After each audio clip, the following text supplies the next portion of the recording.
Cuando pensamos en los aliados de Alemania durante la Segunda Guerra Mundial, normalmente vienen a nuestra mente Italia o Japón. Sin embargo, hubo otros países que lucharon junto al eje, enviando sus soldados al frente, declarando la guerra a los aliados e incluso participando en algunas de las campañas más importantes del conflicto. Y aún así, hoy casi nadie los recuerda. ¿Sabías que países como Hungría, Rumania, Finlandia o Tailandia combatieron junto a las potencias del eje? ¿Qué los llevó a tomar esta decisión? ¿Qué papel desempeñaron durante la guerra? Y quizás la pregunta más importante, ¿qué ocurrió con ellos cuando terminó el conflicto? Saludos camaradas, y el día de hoy, por petición de uno de ustedes, hablaremos de los aliados olvidados del eje. Descubriremos quiénes fueron, por qué se unieron a esta alianza y cuál fue su destino tras la derrota. Así que ponte cómodo, prepara tus palomitas o tu bebida favorita, porque hoy viajaremos a uno de los capítulos menos conocidos de la Segunda Guerra Mundial. Sin más cargar, ¡comenzamos!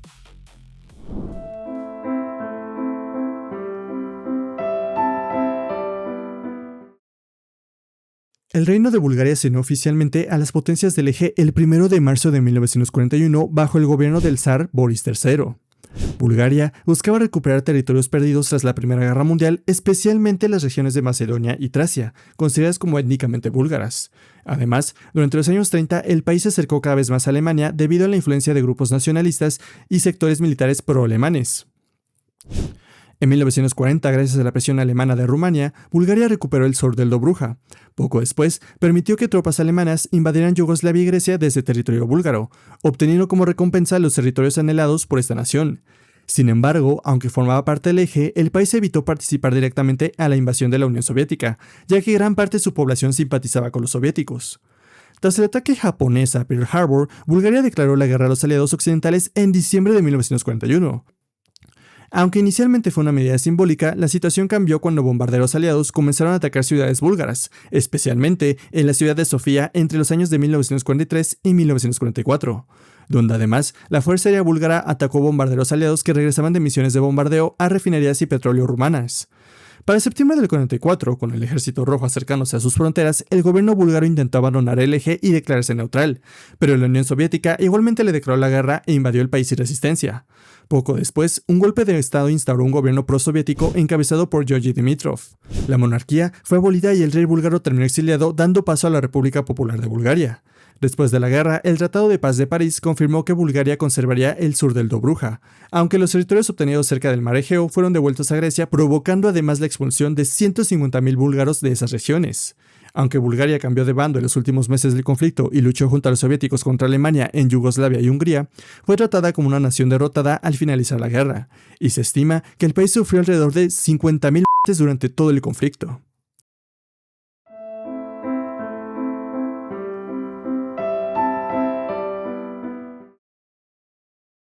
Tras la Primera Guerra Mundial, Hungría quedó profundamente humillada por el Tratado de Trianon, lo que provocó que perdiera gran parte de su territorio y que millones de húngaros quedaran fuera de sus nuevas fronteras. Esto, a su vez, generó un sentimiento de revancha que marcó la política húngara durante las décadas siguientes.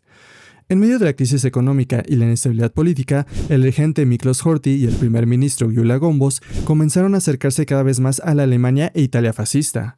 Hungría veía en el líder de Alemania una oportunidad para recuperar sus territorios perdidos, mientras que los teutones utilizaban esta ambición para ganar un nuevo aliado en Europa Central. Gracias al apoyo alemán, Hungría recuperó varias regiones mediante los acuerdos del primer y segundo arbitraje de Viena. Esto fortaleció todavía más la relación entre Budapest y Berlín. Finalmente, el 20 de noviembre de 1940, Hungría se convirtió en uno de los primeros países en unirse oficialmente al pacto tripartito. Poco después, los húngaros participaron en la invasión de Yugoslavia y más tarde enviaron cientos de miles de soldados al frente oriental contra la Unión Soviética, donde tuvieron una amplia participación en la batalla de Stalingrado. Cabe destacar que en 1943, en el lapso de esta batalla, el segundo ejército húngaro quedó prácticamente destruido en el frente de Borozne, cerca de las orillas del río Don.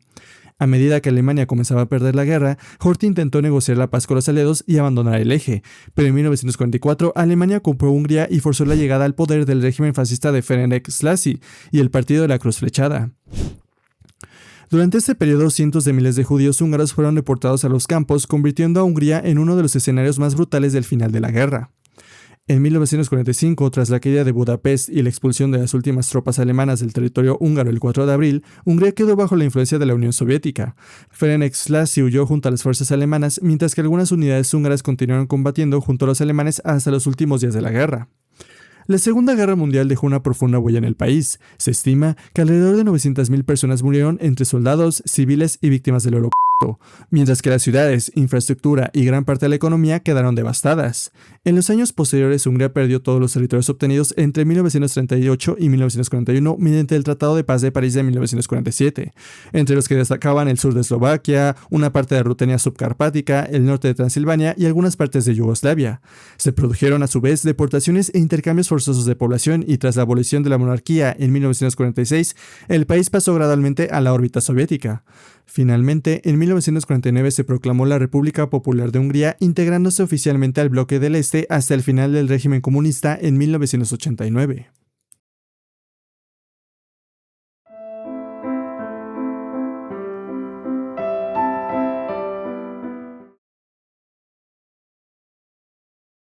Croacia se unió al Eje en abril de 1941 tras la invasión del Reino de Yugoslavia. Aunque el movimiento ultranacionalista Ustaše, liderado por Ante Pavelić, existía desde 1929, fue después de la derrota yugoslava cuando asumió el poder y proclamó el Estado independiente de Croacia, un régimen títere respaldado por la Alemania e Italia fascista. Desde sus inicios, el nuevo estado dependió en gran medida de la Italia de Benito Mussolini, cediendo parte de la costa dálmata y permitiendo la presencia e influencia de tropas italianas en amplias zonas del país. Sin embargo, tras la rendición de Italia en 1943, el régimen de Pavelić no fue reemplazado, sino que quedó bajo una nueva dependencia aún mayor de Alemania, lo que permitió que el gobierno endureciera su carácter represivo y se consolidara como una de las dictaduras más radicales y violentas en toda la Europa ocupada. Durante ese régimen se defendía la creación de una Croacia étnicamente homogénea y consideraba a los serbios, judíos y romaníes como enemigos del Estado. Por ello, aprobó leyes raciales similares a las alemanas y puso en marcha una brutal campaña de persecución.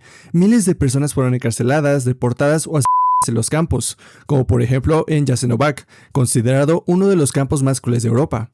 Según diversas estimaciones, entre 320.000 y 340.000 serbios murieron bajo el régimen de Ustaše.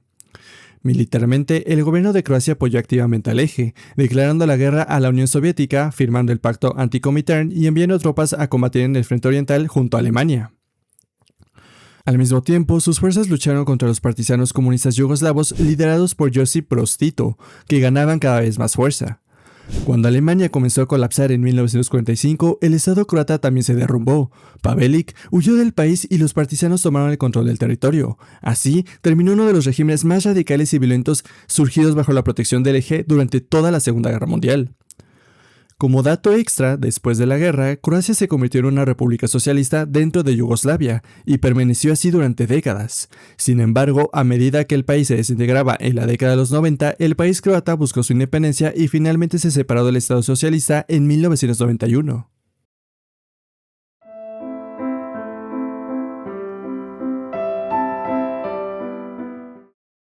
En el caso particular de Rumania, este llegó a la Segunda Guerra Mundial en una situación cada vez más desesperada.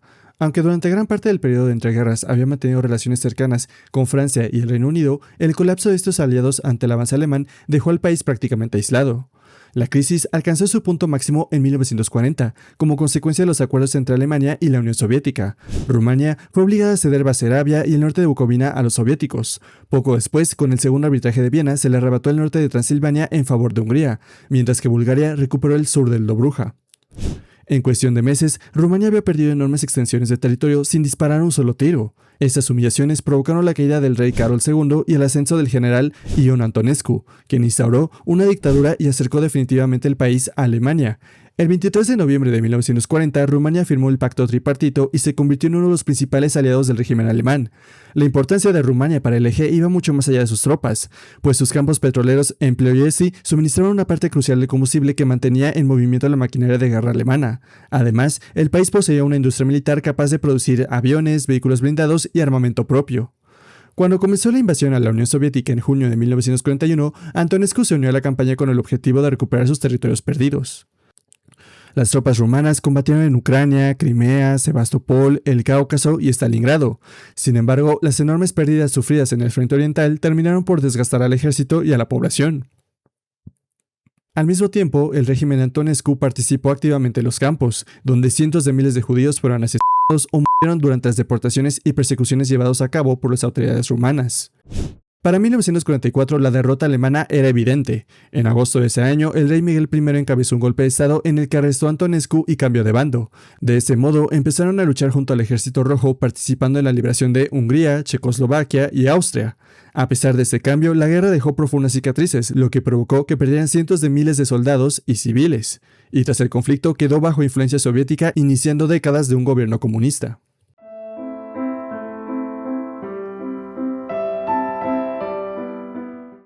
Finlandia ocupa un lugar único entre los aliados del eje durante la Segunda Guerra Mundial. A diferencia de Hungría, Rumania o Croacia, nunca firmó el pacto tripartito y siguió siendo una democracia durante todo el conflicto. Sin embargo, terminó combatiendo junto a Alemania contra un enemigo en común, la Unión Soviética. El origen de esta alianza se encuentra en la Guerra de Invierno de 1939. Tras el pacto Molotov-Ribbentrop, la Unión Soviética exigió concesiones territoriales a Finlandia y al ser rechazadas lanzó una invasión. Aunque los finlandeses resistieron con gran determinación, finalmente se vieron obligados a firmar la paz en 1940 y ceden importantes territorios, incluyendo gran parte de Karelia y la ciudad de Viipuri. La derrota dejó una profunda sensación de vulnerabilidad.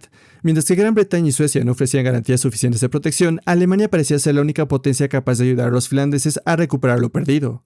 Por ello, cuando el líder alemán lanzó la Operación Barbarroja en junio de 1941, Finlandia entró nuevamente en guerra contra la Unión Soviética en un conflicto conocido como la Guerra de Continuación. El objetivo principal de Helsinki era recuperar los territorios perdidos, pero a medida que avanzaba la guerra, las fuerzas finlandesas penetraron más profundamente en territorio soviético y colaboraron estrechamente con los alemanes. De esta manera, el país participó en operaciones alrededor de Leningrado y se convirtió en uno de los socios militares más importantes de Alemania en el norte de Europa. Sin embargo, los finlandeses mantuvieron una considerable independencia política y militar, ya que el país conservó su sistema democrático, nunca adoptó un régimen fascista y tomó muchas decisiones estratégicas por cuenta propia. Esta autonomía explica por qué algunos historiadores la consideran más como una nación cobeligerante que una auténtica integrante del eje. Cuando la situación militar alemana comenzó a deteriorarse en 1944, Finlandia buscó una salida negociada. El mariscal Carl Gustav Emil Mannerheim asumió la presidencia y abrió conversaciones con Moscú, lo que los orilló a firmar un armisticio firmado en septiembre del 44 en el que el país se comprometía a expulsar a las tropas alemanas de su territorio, desencadenando la llamada Guerra de Laponia, en la que sus antiguos aliados terminaron combatiendo entre sí. Al finalizar la guerra, Finlandia conservó su independencia y evitó la ocupación soviética, aunque tuvo que aceptar pérdidas territoriales y pagar importantes reparaciones. De todos los países que lucharon junto a Alemania, Finlandia fue probablemente la que logró salir del conflicto en una posición más favorable.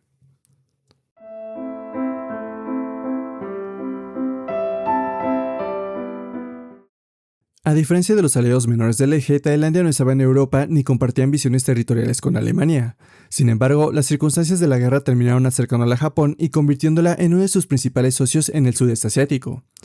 Antes de la Segunda Guerra Mundial, el gobierno tailandés estaba liderado por el mariscal Plaek Phimboon Sokram, un militar nacionalista que buscaba fortalecer el país y recuperar territorios perdidos frente a las potencias coloniales europeas. En 1940, aprovechando la derrota de Francia ante Alemania, Tailandia inició la guerra franco-tailandesa para recuperar territorios en Indochina. La mediación japonesa permitió a los tailandeses obtener algunas ganancias territoriales, fortaleciendo los lazos entre Bangkok y Tokio. La situación cambió drásticamente el 8 de diciembre de 1941. Apenas unas horas después del ataque a Pearl Harbor, las fuerzas japonesas desembarcaron en territorio tailandés. Aunque hubo enfrentamientos iniciales, el gobierno ordenó rápidamente cesar la resistencia y aceptó cooperar con Japón. Poco después, ambos países firmaron una alianza militar y Tailandia declaró la guerra al Reino Unido y a Estados Unidos. Durante los años siguientes, el país permitió el tránsito de tropas japonesas y participó en operaciones militares en Birmania. Como recompensa por su colaboración, Japón entregó los territorios de Birmania y Malasia. En 1943, el gobierno tailandés formalizó aún más su alineación con Tokio al firmar la Declaración de la Gran Asia Oriental, integrándose políticamente a la esfera de influencia japonesa. Sin embargo, no todos los tailandeses apoyaban esta alianza. Mientras el gobierno colaboraba con Japón, surgió el Movimiento Tailandés Libre, una red clandestina apoyada por británicos y estadounidenses que recopilaba información y preparaba la resistencia contra los japoneses, en caso de una invasión aliada. A medida que la guerra avanzaba y Japón comenzaba a sufrir derrotas, el apoyo popular de la alianza disminuyó. En 1944, Phimboon Sokram fue destituido y el nuevo gobierno comenzó a distanciarse discretamente de Tokio. Cuando Japón se rindió en 1945, Tailandia evitó ser tratada como una potencia derrotada gracias a sus contactos con los aliados y a las actividades del movimiento tailandés libre. Aunque tuvo que devolver los territorios obtenidos durante la guerra, el país conservó su independencia y evitó la ocupación extranjera. De todos los socios asiáticos de Japón, Tailandia fue de los pocos que logró salir del conflicto sin convertirse en una colonia ni en un estado ocupado, al igual que Finlandia. Y con esto llegamos al final de este video. Como pudieron ver, la Segunda Guerra Mundial fue mucho más compleja de lo que normalmente imaginamos. Aunque solemos recordar a Alemania, Italia o Japón cuando hablamos del eje, también existieron otras naciones que participaron en el conflicto, enviaron sus soldados al combate y tomaron decisiones que marcarían su futuro durante las décadas siguientes.